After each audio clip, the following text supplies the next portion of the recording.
kemana ruh ketika setelah dicabut dari jasad.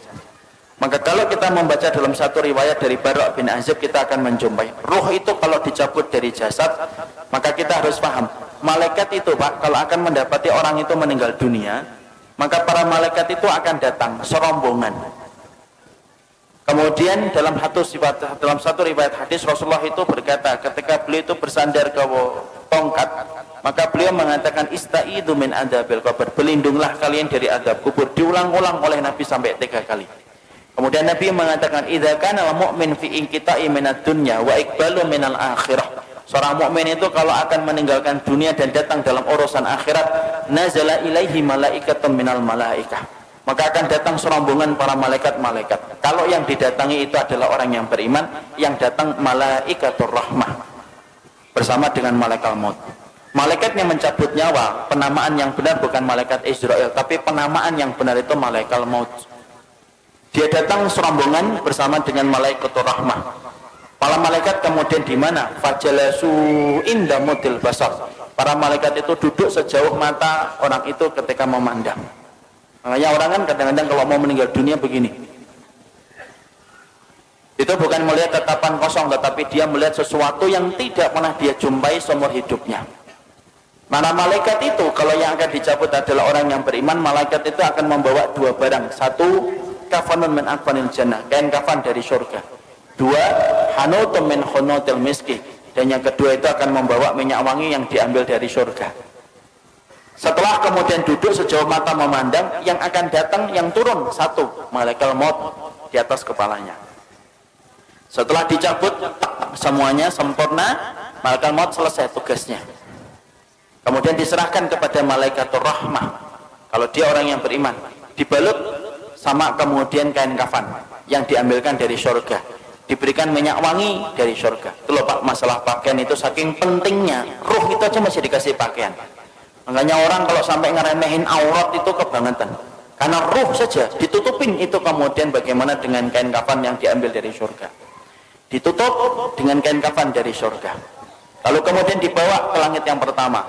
Setelah dibawa ke langit yang pertama, Rasulullah mengatakan fastaftahu lahumul bab, mereka meminta supaya dibukakan pintu langit yang pertama. Pintu langit yang pertama terbuka. Kemudian mereka memasuki pintu langit yang pertama, karena sesungguhnya langit itu ada 7 lapis. 1, 2, 3, 4, 5, 6, 7. Satu lapis dengan lapis berikutnya sejarak 500 tahun perjalanan. Lapis yang kedua dengan lapis yang ketiga 500 tahun perjalanan. Atasnya Pak ada pohon bidara Pak, makanya dinamakan Sidratul Muntaha. Sidrah itu bidara, Muntaha itu puncaknya langit. Di atas langit yang ketujuh ada lautan. Dari dasarnya sampai permukaannya 500 tahun perjalanan. Di atas yang tempat yang begitu besar, itulah nanti kemudian yang menjadi salah satu tempat arasy-Nya Allah. Maka naik itu melewati langit yang pertama. Seluruh para malaikat gemuruh Pak, cuma kita tidak mendengar. Kita tidak pernah mendengar itu. Makanya dijadikan, kenapa pendengaran kita terbatas? Kalau dijadikan pendengaran kita sensitif, malah tidak bisa tidur. Karena tiap hari kita akan mendengar omongan para malaikat, dan kita akan mendengar omongan orang ketika mati, dan apa yang disampaikan oleh para malaikat di atas langit. Dijadikan pendengaran kita terbatas karena ada banyak hikmah. Lewati langit yang pertama bergumuruh para malaikat yang kemudian berkata, maniruh hadat tayyib. Ini pemilik ruh yang baik, ini miliknya siapa? Hadza fulan bin fulanan. Ini disebutkan namanya yang terbaik yang dia pernah miliki ketika di dunia. Seluruh malaikat menyambutnya.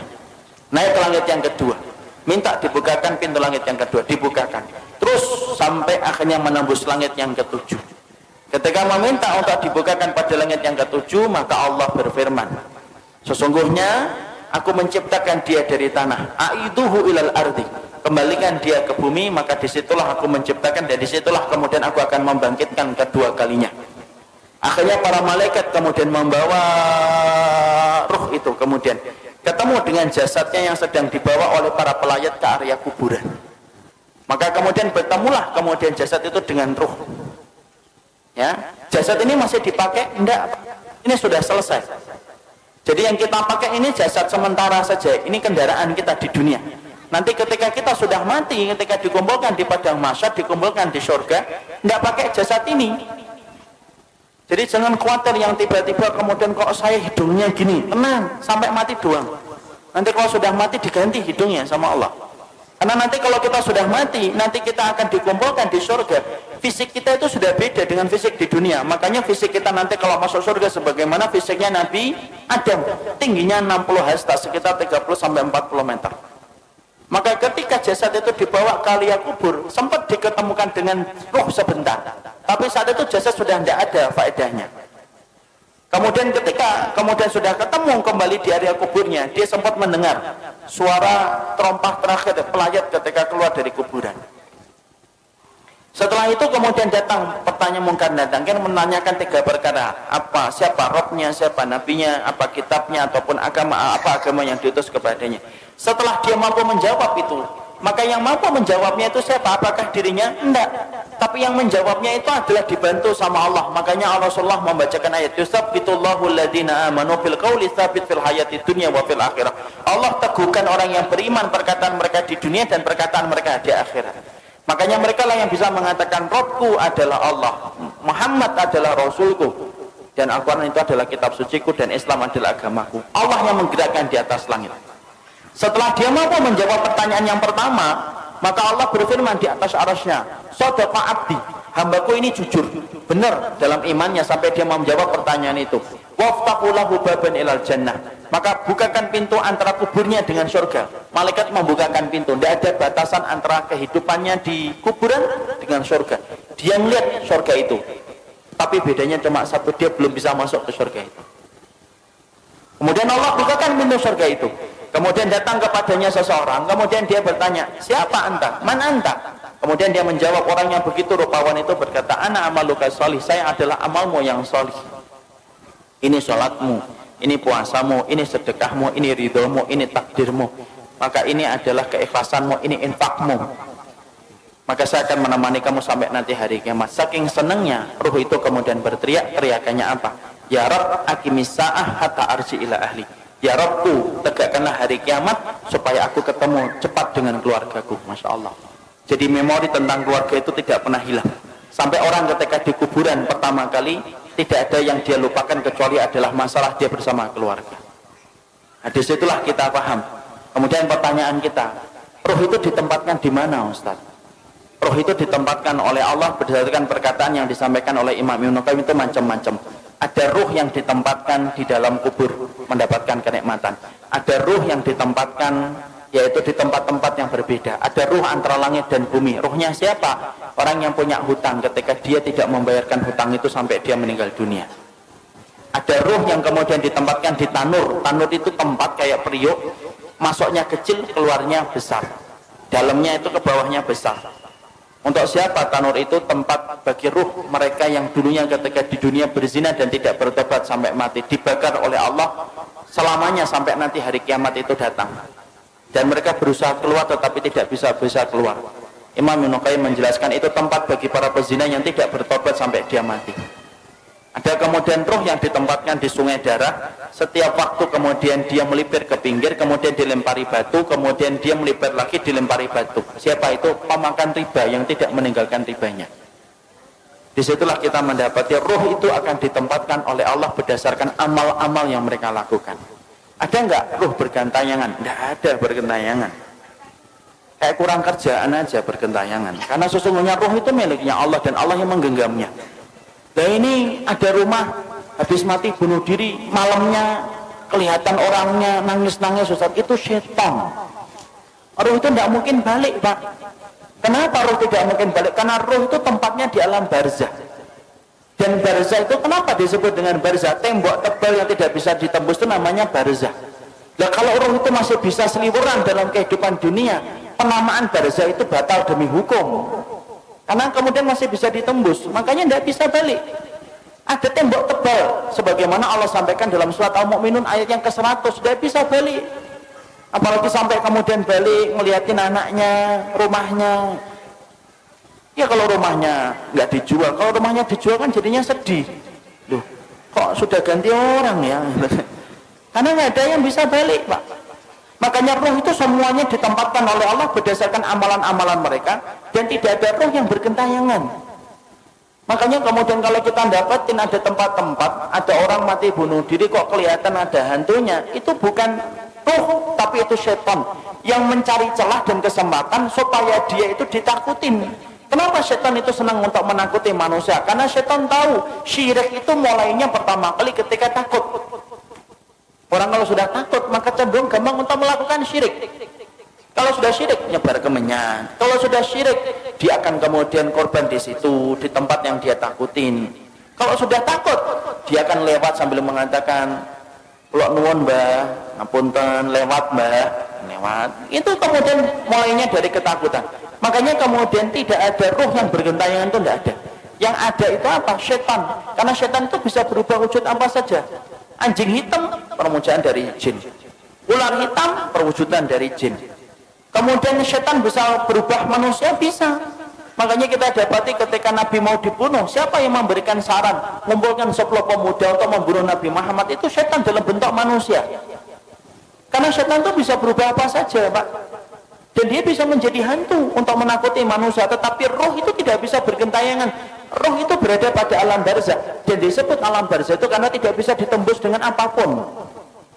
Ya, nggak bisa ditembus apapun. Makanya kalau kita berbicara masalah hantu, hantu itu kan masya Allah, hantu itu kan beda-beda kan di setiap negara dan setiap wilayah.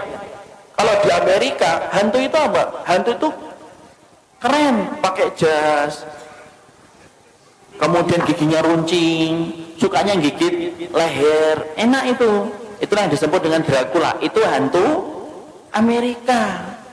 Kalau Cina beda lagi, hantunya lompat-lompat gitu. Kalau kemudian ada warna kuning berhenti dia, itu hantu Cina. Kalau Indonesia itu yang paling ini, Indonesia apa? Ngesot gitu ya. Itu Indonesia, misalnya ini produk karena penjajahan Belanda. Sampai bayangin hantu itu nyelongso gitu loh. Yang paling keren itu ya Amerika, pakai jas, giginya runcing, takut sama matahari.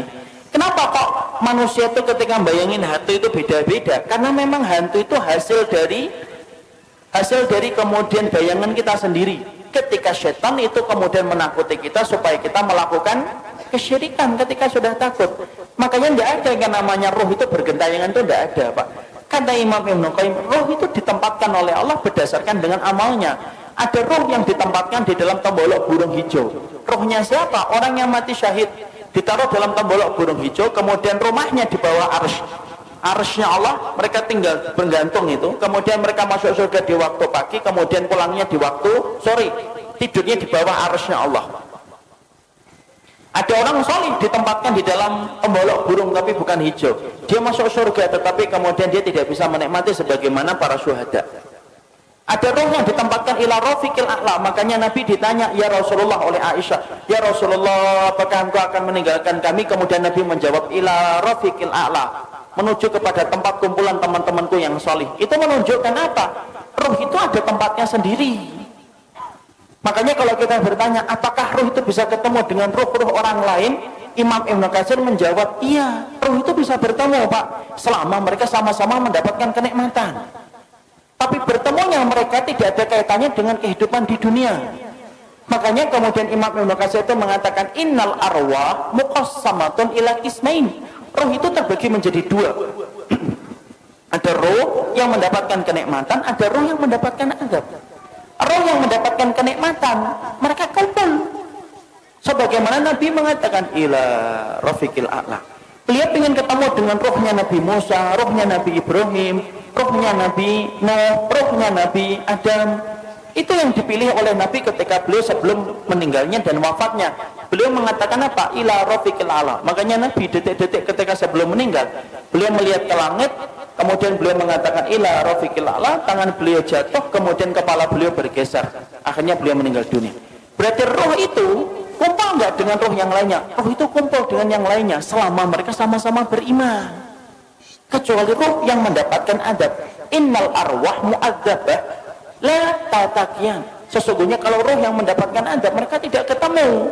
Tapi roh yang kemudian mendapatkan kenikmatan, mereka saling ketemu. Mereka saling ketemu. Dan mereka saling bertanya. Makanya Imam Ibnu Katsir sampai berkata, roh itu kalau kemudian ada yang meninggal, kemudian roh ini orang yang beriman ketemu dengan saudara-saudara mereka yang sebelumnya sudah meninggal, mereka saling bertanya, gimana kabar keluargaku? Apa yang terjadi? Itu anakku sudah punya anak ataukah belum? Dia akan nanya kepada roh yang baru balik ketika sama-sama mendapatkan kenikmatan. Jadi contoh paling kasusnya Pak, ini saya kaji cukup panjang bersama dengan riwayat-riwayat yang saya peroleh dari Imam dalam riwayatnya Imam Qurtubi. Saya ini misalkan dalam rumah saya, ibu saya meninggal 4 tahun yang lalu. Ibu saya meninggal 4 tahun yang lalu. Kemudian ada itu keponakan beliau itu meninggal 2 bulan yang lalu. Ini kalau sama-sama beriman sebagaimana keyakinan dari Ahlussunnah, Imam Qurtubi, Imam Ibnu Qayyim, itu ibu saya insya Allah kalau beliau mendapatkan kenikmatan di alam kubur akan ketemu dengan keponakannya, sepupunya. Dan ketika mereka ketemu, mereka saling bertanya, gimana kabarnya Fulan? Gimana kabarnya Fulan? Fulan gimana? Bagaimana desa di sana sekarang? Kenapa mereka bertanya tentang keadaan keluarganya dan keadaan kampungnya? Karena mereka sudah terputus kabarnya dari kehidupan di dunia. Makanya inilah yang menjadikan kita akhirnya ternyata roh itu, dia itu ada yang mendapatkan kenikmatan, dan di antara kenikmatan itu akan dipertemukan dengan roh-roh yang beriman. Sebagaimana kita nanti dalam di urusan akhiratnya di surga, kita akan dipertemukan dengan teman-teman kita yang dulu menemani kita dalam kebaikan ketika berada di surga. Sama, roh pun sama Pak. Jadi di sini kita paham tidak ada roh bergentayangan, tapi roh itu mereka akan mendapatkan tempat yang disebut dengan tempat barzah. Disebut tempat itu barzah karena tidak bisa ditembus dengan apapun, dan roh yang mendapatkan kenikmatan saling bertemu dengan roh-roh orang yang beriman yang juga mendapatkan kenikmatan. Jadi misalkan di sini di Tangmangu ini kalau ada yang sudah meninggal gitu, kalau yang meninggalnya baik, ternyata di kuburan dia mendapatkan kenikmatan, ada saudaranya juga yang meninggal lebih dulu kemudian mendapatkan kenikmatan, itu saling ketemu. Itu saling ketemu dia. Dan itu mudah bagi Allah. Makanya Imam Ibnu Katsir itu menyampaikan itu mudah bagi Allah, karena itu merupakan bagian dari kenikmatan yang Allah berikan sebelum mereka menunggu urusan akhirat ketika kiamat ditegakkan oleh Allah. Nah itulah yang menjadikan akhirnya Masya Allah ya, sedemikian masalah roh itu.